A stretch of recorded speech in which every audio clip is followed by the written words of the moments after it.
बिस्मिल्लाहिर्रहमानिर्रहीम। इससे पहले हमने 1935 एक्ट थोड़ा बहुत पढ़ा हुआ था। इससे पहले हमने राउंड टेबल कॉन्फ्रेंसेस, जो लास्ट हमारा सेशन हुआ था या क्लास हुई थी, उसमें हमने राउंड टेबल कॉन्फ्रेंसेस पे बात की थी। तो आज हम देखते हैं कि 1935 एक्ट जो है ये किस तरह मकबूल पजीर हुआ और इसके इम्प्लीकेशंस क्या थे और कौन कौन से फैक्टर्स इन्वॉल्व थे। ठीक है। अच्छा, देखिए जो इसके फैक्टर्स थे ना, वो कुछ सिविल डिसोबीडियंस मूवमेंट जो था, जो गांधी ने उस टाइम चलाया था। और 19 फिर जो लॉर्ड एरविन था, लॉर्ड एरविन पैक्ट, वो आपने गांधी एरविन पैक्ट आपने सुना होगा। तो उसने गांधी ने फिर एरविन के साथ, एरविन ने उसको समझाया कि देखिए हम जो हैं आप कॉन्फ्रेंसिस में शरीक हो जाएं और हम इस तरह सेटलमेंट करते हैं। तो वो एरविन पैक के बाद वो उसने सेकंड राउंड टेबल कॉन्फ्रेंस में वो शरीक हुआ। और फिर कोई थर्ड राउंड टेबल कॉन्फ्रेंस के बाद वाइट पेपर जो है वो शाया हुए। तो उसके नतीजे में फिर ये क्या हुआ कि 1935 एक्ट जो है वो सामने आया। ठीक है। इसके साथ साथ जो आपका नॉन कोऑपरेशन मूवमेंट था, खिलाफत मूवमेंट था, स्वराज पार्टी का, इस तरह नेशनलिस्ट पार्टी 1926 में आई। फिर रिवीजन ऑफ 19 एक्ट जो हमने पढ़ा हुआ है इससे पहले। और इस तरह Simon commission, Nehru report, round table conferences first, second and third. और फिर मैकडोनल्ड ने, जो उस टाइम का प्राइम मिनिस्टर था, उसने कम्युनल अवार्ड को अनाउंस किया था। कम्युनल अवार्ड में क्या था कि जो आपके माइनॉरिटीज़ हैं उसको भी इन्वॉल्व किया जाए और उनको सेपरेट इलेक्टोरेट का जो है राइट है वो दिया जाए। तो ये कम्युनल अवार्ड का कॉन्सेप्ट जो रैमसे मैकडोनल्ड ने दिया था। अच्छा, फिर बहुत सारे ये, यानी आप कह सकते हैं सेपरेट इलेक्टोरेट का जो कॉन्सेप्ट था, उसके नतीजे में ये जो स्ट्रगल था, ये सारे फैक्टर्स थे कि इसके नतीजे में 1935 एक्ट जो है वो सामने आया। सेपरेट इलेक्टोरेट का हमने पढ़ा भी था इससे पहले भी, कि उसमें क्या था कि every group they can elect their leader separately, in which only the candidate of the community will contest and the member of the community will vote. हर एक कम्युनिटी अपने हिसाब से मेंबर्स को इलेक्शन के लिए वो खड़ा करके ना, वो इलेक्शन कंटेस्ट करके, और उसके अपने कम्युनिटी के मेंबर्स जो है वो उनको वोट देंगे। ये सेपरेट इलेक्टोरेट का एक कॉन्सेप्ट था। अच्छा, जब ये हुआ तो गांधी ने इसको क्या समझा। गांधी वो ही रेजिस्ट दिस कॉन्सेप्ट, और उसने कहा कि this was, you know, this is an injection of poison. ये जहर की एक इंजेक्शन है जो डिस्ट्रॉय करते हैं हिंदुइज्म को। क्योंकि वो तो समझ रहा था कि जो सोल रिप्रेजेंटेटिव है ऑफ द होल सब कॉन्टिनेंट, वो अपने कांग्रेस को या हिंदुइज्म को या हिंदू को समझता था, गांधी जी। ठीक है। तो गांधी ने इसको अपोज किया। और फिर उसने कहा कि ये जो है ये गलत है। इसने सेपरेट इलेक्टोरेट के खिलाफ इसने एक वो चलाया। फिर इसके बाद क्या हुआ कि अ, इस एक्ट में हम देखते हैं कि एक तो ऑल इंडिया फेडरेशन वजूद में है। और ऑल प्रोविंसेस जितने भी थे उसने ज्वाइन किया इमीडिएटली, और in the favour of crown उन्होंने ये इंस्ट्रूमेंट ऑफ एक्सेशन को साइन किया। फिर इसमें इंडियन स्टेट जो था, अच्छा इसमें दो तरह की वो थे, बाई कैमरल लेजिस्लेचर था। एक फेडरल असम्बली थी और एक काउंसिल ऑफ द स्टेट था। तो फेडरल असम्बली आपकी लोअर असम्बली थी, और काउंसिल ऑफ द स्टेट आपका जिस तरह आजकल आपका सेनेट है वो था। ठीक है। तो काउंसिल ऑफ द स्टेट जो था ये एक परमानेंट बॉडी थी। फेडरल असम्बली आपकी जिस तरह आजकल पाकिस्तान में नेशनल असम्बली इस तरह थी। ठीक है। तो इन्होंने सॉरी, तो इन्होंने इस तरह ये बाई कैमरल लेजिस्लेचर बनाया। और फिर इन्होंने क्या क्या के 3 लिस्ट बनाए, federal list, provincial list, concurrent list, ठीक है। और इन तीनों लिस्ट में कुछ चीज़ें जो है वो फेडरल लिस्ट में डाली, कुछ प्रोविंशियल लिस्ट में और कुछ कंकरेंट लिस्ट में। ये इंशाल्लाह डिटेल में हम आगे देखते हैं। अच्छा, डायरकी का एक कॉन्सेप्ट था। इससे पहले डायरकी जो था वो प्रोविंसेस में भी था और सेंटर में भी था, लेकिन इस 1935 एक्ट के थ्रू उन्होंने डायरकी को प्रोविंसेस से ख़त्म करके सिर्फ सेंटर में रिटेन किया। और सेंटर में किस तरह के इन्होंने डायरकी का इस तरह एक वो दिया कि जो आपके ब्रिटिश हैं वो सेंटर में कुछ ना कुछ उनके पास अथॉरिटी होगी, और उसके जो आपके प्रोविंसेस है उसमें नहीं होगी, ठीक है। तो सेंटर में उन्होंने ये मेंटेन रखा। और फिर क्या था कि भाई कैमरल लेजिस्लेचर, जिस तरह भी मैंने कहा कि फेडरल असम्बली आपकी जो 5 ईयर के लिए थी, इनडायरेक्ट इलेक्शन के थ्रू वो आपकी फेडरल असम्बली, और परमानेंट जो आपकी बॉडी थी काउंसिल ऑफ द स्टेट, जिस तरह सेनेट होता है, 1/3 of the member retire every 3 year elected directly, ये एक वो था, ठीक है। अच्छा, इंडियन लेजिस्लेचर जो था couldn't make any law on the sovereign, royal family and armed forces. Governor general could call joint session of the federal legislature. ये इन्होंने कुछ रिस्ट्रिक्शन फिर भी रखे थे कि जो आपका गवर्नर जनरल है वो कुछ चीज़ें इस तरह है कि वो खुद जॉइंट सेशन के थ्रू ये लॉज बना सकते हैं, रॉयल फैमिली के लिए, साउंड के लिए, सॉवरेनिटी पे, आर्म फोर्सेस के लिए। ये इस तरह सेपरेटली नहीं हो सकता। फिर फेडरल कोर्ट जो है, एक उन्होंने फेडरल कोर्ट का वो दिया कि फेडरल कोर्ट को इस्टेब्लिश किया। उसमें जो आपका चीफ जस्टिस होता है, and not more than 1 chief justice and not more than 6 जजेस होंगे। और 5 ईयर उनके लिए एक्सपीरियंस मस्ट होगा। एक्स जज ऑफ हाई कोर्ट वो अगर रह चुका है तो वो कर सकता है। फिर इन्होंने Indian council of the state जो था उसको अबॉलिश किया, ख़त्म किया। और आपका जो इलेक्टोरल सेफ कॉर्ड है वो दिया। इस तरह अथॉरिटी ब्रिटिश गवर्नमेंट ने दिया टू अमेंड। ब्रिटिश गवर्नमेंट ने अपने पास ये अथॉरिटी रखी कि अगर हम चाहे तो हम ये अमेंडमेंट कर सकते हैं 1935 एक्ट में, ठीक है। फिर इसके साथ साथ इन्होंने प्रोविंशियल ऑटोनॉमी रखी। गवर्नर जनरल को हेड ऑफ द स्टेट बनाया, head of the constitution of India. और जो आपके गवर्नर्स हैं to be appointed by the king on the advice of the ministers, ठीक है।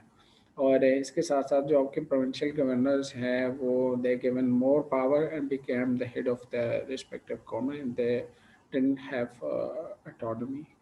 तो जो प्रोविंशियल गवर्नर्स थे उसको बहुत ज़्यादा पावर्स दिए गए हैं, और वो उसको रिस्पेक्टिव गवर्नमेंट के हेड जो है वो बनाए। अच्छा, इसके साथ साथ जो आपकी प्रोविंशियल लेजिस्लेचर है, no provincial legislature of uniform pattern. और प्रोविंशियल असम्बली के जो साइज थे वो varied from state to state, वो वेरी करता था। इस तरह लेजिस्लेटिव काउंसिल जो है वो 6 प्रोविंस में उन्होंने वो प्रोवाइड किया। यानी एक परमानेंट बॉडी उसका 9 ईयर टेन्योर होता था, 1/3 एवरी 3 ईयर रिटायर होते थे। और प्रोविंशियल लेजिस्लेचर जो है वो अपने लॉज बना सकते हैं कंकरेंट लिस्ट में भी और प्रोविंशियल लिस्ट में भी। कंकरेंट ये होता है कि उसमें यानी आपका फेडरल भी कर सकता है, प्रोविंस खुद भी कर सकता है। तो ये देखिए कि आपका प्रोविंशियल लिस्ट है, उसमें कौन कौन सी चीज़ें हैं कि आपका पब्लिक ऑर्डर हो गया, administration of justice, court and detention, prison, police, और पब्लिक डेट, और provincial public service, acquisition of land, election to provincial legislature, speaker, deputy speaker, local self government, और public health, education, road, bridge, water, irrigation, canal, agriculture, forest, fisheries, taxes. ये जितनी भी departments हैं इसमें, या जितने भी टास्क हैं इसमें, ये प्रोविंशियल लिस्ट में है। ये प्रोविंसेस जो है ये जो आपके टास्क है इसको वो एड्रेस करेंगे, ठीक है। कंकरेंट लिस्ट में कौन कौन सी चीज़ें हैं कि जो आपके क्रिमिनल लॉज एंड प्रोसीजर है, वो आप प्रोविंस नहीं उस पर लॉज बना सकते हैं और आपका फेडरल भी बना सकता है। लेकिन इसमें एक ये बात याद रखें, अगर फेडरल ने पहले से कोई लॉ बनाया है उस पर, तो फिर प्रोविंस को कोई राइट नहीं कि उस पर दोबारा से कोई वो बनाए। लेकिन ये नहीं है उसको प्रेफर किया जाएगा फेडरल को, लेकिन फिर भी कर सकते हैं। क्योंकि जो ये कंकरेंट लिस्ट है, ये दोनों यानी आपके criminal tribes, old age pension, trade union, industrial labour dispute, electricity, इस पे दोनों जो है फेडरल और प्रोविंस आपके इस इश्यूज को एड्रेस कर सकते हैं, ठीक है।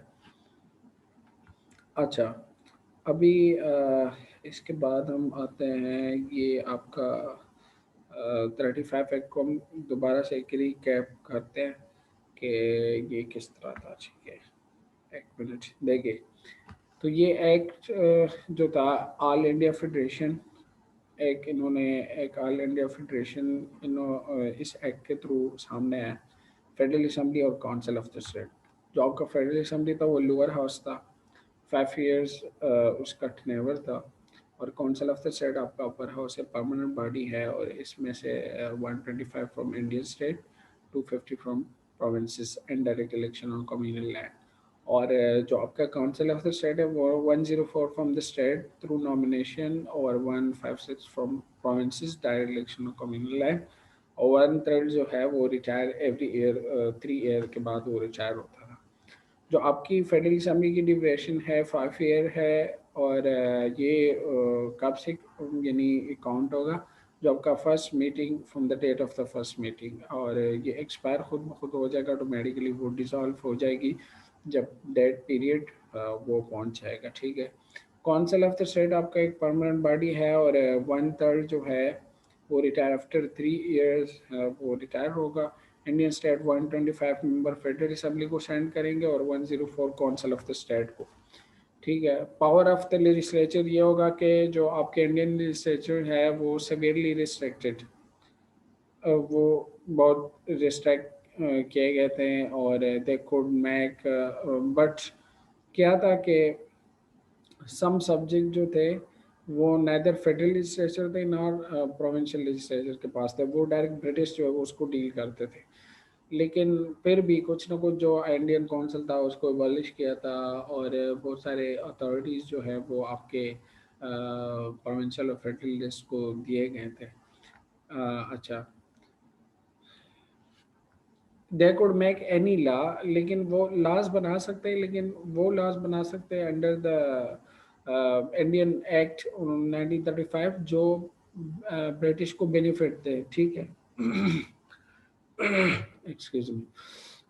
अच्छा, they didn't any right to amend or abolish the provision of, अच्छा, इनके पास जो आपके इधर के लोकल एडमिनिस्ट्रेटर थे उनके पास, या आपके जो अथॉरिटीज़ थे उनके पास कोई राइट नहीं है कि दे to amend or abolish the provision of 1935 act, ठीक है। तो गवर्नर जनरल को ये एम्पावर किया था कि वो एग्जाम सेटिंग रखे दोनों हाउसेस के, और वो कोई लॉज जो है उसको पास आउट करे, ठीक है। और ये आपका वो वही federal list, provincial list, concurrent list हो गया कि उसमें से कौन कौन सी चीज़ें हैं। तो ये तो हमने पहले भी पढ़ा। एक मिनट,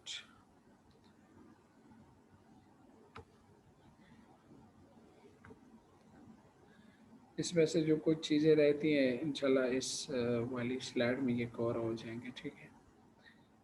एक मिनट देखें, ये आपका 1935 एक्ट था, जो आफ्टर 1919 एक्ट के बाद आया था। उसमें it was one of the lengthiest act, और 321 सेक्शन इसमें, 321 सेक्शंस थे, 10 शेड्यूल थे। और ये क्या था कि it was the last constitution of the British India, ठीक है, before the country was divided into 2 part. और इसमें क्या था कि uh, once the act was passed, the government saw it was too lengthy to be regulated with the efficiency that the government decided to 2 parts of the for the act to function in proper manner. ये बहुत lengthy act था, तो उन्होंने इसको divide किया, एक government of India act 1935 और एक गवर्नमेंट ऑफ बर्मा एक्ट, ठीक है। इसको इस तरह डिवाइड किया है। इसका जो बैकग्राउंड था, बैकग्राउंड तो हमने फैक्टर्स भी इसे पहली वाली स्लाइड में हमने पढ़ ली कि वो आपका 1919 का एक्ट, सेपरेट इलेक्टोरेट का, साइमन कमीशन और इस तरह कॉन्फ्रेंसेस जो बहुत सारे हुए थे, राउंड टेबल। तो वो जो थे वो इसके बैकग्राउंड में है। और देखिए ये एक्ट जो है आपका साइमन कमीशन रिपोर्ट पे, कॉन्फ्रेंसेस पे, वाइट पेपर पे और आपके जॉइंट सेलेक्ट कमेटी के जो रिपोर्ट्स थे उस पे ये बहस करता है। इसके जो सैलिएंट फीचर्स हैं वो ये है कि एक तो ऑल इंडिया फेडरेशन इस्टेब्लिश हुआ। ऑल इंडिया फेडरेशन उसमें आपके प्रोविंसेस, इंडिया प्रोविंसेस और इंडियन स्टेट इस पे वो मुश्तमिल थे। और क्या हुआ कि जो चीफ कमिश्नर प्रोविंसेस थे और 6 इसमें, और 11 जो थे इसमें गवर्नर्स थे प्रोविंसेस के। और इस तरह सम स्टेट्स जो थे वो जो स्टेट फेडरेशन के साथ एग्री थे वो भी इसके यूनिट्स थे, फेडरेटिंग यूनिट्स थे, ठीक है। तो इसके बाद ये था कि प्रोविंशियल ऑटोनॉमी दी गई। इस 1935 एक्ट में प्रोविंशियल ऑटोनॉमी जो है वो दी गई, ठीक है। हर एक प्रोविंस को अपनी ऑटोनॉमी जो है वो अ, दी गई। और इसके साथ साथ आपकी जो डिवीज़न ऑफ सब्जेक्ट है, ये देखिए डिवीज़न ऑफ सब्जेक्ट इस तरह दिया कि फेडरल लिस्ट को 59 आइटम्स दिए गए, प्रोविंशियल लिस्ट को 54 और कंकरेंट लिस्ट में 36 कुछ आइटम्स थे कि दोनों जो है उसको कर सकते थे, ठीक है। अच्छा, इसके बाद डायर की ये हमने पहले भी जिक्र किया इसका, कि डायर के एट द सेंटर इसको रिजर्व किया, मेंटेन रखा। और डायर की क्या था कि कुछ सब्जेक्ट रिजर्व थे, कुछ ट्रांसफर थे। तो रिजर्व सब्जेक्ट वो थे जो they were administered by the governor general at the advice of the executive council. और उसमें से आपके रिलीजियस अफेयर्स हो गए, डिफेंस हो गए, एडमिनिस्ट्रेशन ऑफ ट्राइबल एरियाज या एक्सटर्नल अफेयर्स जो है इसको रिजर्व सब्जेक्ट में रखा। और कोई ट्रांसफ़र सब्जेक्ट जो आपके थे उसमें इसके अलावा जो थे वो आपके ट्रांसफ़र सब्जेक्ट थे कि वो उनको ट्रांसफ़र किए गए। लेकिन आपका गवर्नर जनरल जो है वो ओवरऑल इसका इंचार्ज था, आपका रिजर्व सब्जेक्ट का भी और ट्रांसफ़र सब्जेक्ट का भी। तो इसका यही मतलब है कि सेंटर पे इन्होंने अपनी अथॉरिटी जो है उसको मेंटेन रखा, ठीक है। उसको फुल ट्रांसफ़र नहीं किया। प्रोविंसेस को प्रोविंशियल ऑटोनॉमी दी गई थी, उनके पास कोई इशू नहीं था, वो कर सकते थे कोई जिस तरह भी अमेंडमेंट या कोई लॉ, कोई लेजिस्लेशन, वो फ्री थे। लेकिन सेंटर पे उसने रिस्ट्रिक्शंस रखे थे। अच्छा, फिर ये बाई कैमरल लेजिस्लेचर था कि फेडरल असम्बली और फेडरल असम्बली और काउंसिल ऑफ द स्टेट। तो इसमें कोई ये बाई कैमरलिज्म जो था ये इन्होंने 11 प्रोविंसेस में से 6 प्रोविंस में इन्होंने इस्टेब्लिश किया था, ठीक है। इस तरह कम्युनल इलेक्टोरेट जो, जिस तरह से पहले भी हमने कम्युनल अवार्ड के बारे में पढ़ा था कि रैमसे मैकडोनल्ड जो आपका प्राइम मिनिस्टर था उस टाइम, उन्होंने ये कम्युनल अवार्ड का वो दिया था कि आप हर एक कम्युनिटी को राइट दिया जाए फ्रेंचाइज का और इलेक्शंस का। तो वही उसको रिटेन किया। और मुस्लिम्स जो थे उनको कोई 33% यानी आप कह सकते हैं 1/3% ऑफ द सीट्स जो है वो फेडरल लेजिस्लेचर में उनको मिले। जो उनको अगर पॉपुलेशन के हिसाब से देखें तो उनको नहीं मिलना चाहिए था, लेकिन ये था कि कम्युनल इलेक्टोरेट की वजह से उनको मिल गए, ठीक है। कि हर एक कम्युनिटी के अपने कैंडिडेट होंगे और अपने उनके वोट्स होंगे। इंडियन काउंसिल को एबॉलिश किया। साइज ऑफ लेजिस्लेचर जो आपके फ्रेंचाइज है उसको इंक्रीज किया, यानी 10% ऑफ द पॉपुलेशन जो है वो they got the right to vote, ठीक है। फेडरल कोर्ट को इस्टेब्लिश किया। और इसके साथ साथ आपके प्रोविंसेस को रीऑर्गेनाइज करके और बर्मा को सेपरेट किया। ये एक अहम पॉइंट है कि 1935 एक्ट में आपका बर्मा जो है उसको सेपरेट किया, ठीक है। साइमन कमीशन ने क्या किया कि ये उन्होंने प्रपोज किया था, तो इस 1935 एक्ट में इसको प्रमोज किया और इसको प्रपोज किया, और फिर ये सेपरेशन जो है आफ्टर 2 ईयर 1937 में इसको अमली वो जामा पहना है। अच्छा, इसके बाद आपकी पार्लियामेंट की सुप्रीमेसी जो है इसको बरकरार रखा। यानी आपका जो एक्ट 35 है ये रेजिड वन नहीं है, वॉज अ रेजिड वन। आसानी से ये आप अमेंडमेंट्स इसमें नहीं कर सकते, तो ये एक पार्लियामेंट की सुप्रीमेसी होगी, ठीक है। अच्छा, आप लोगों को कुछ समझ आ रहा है कि नहीं?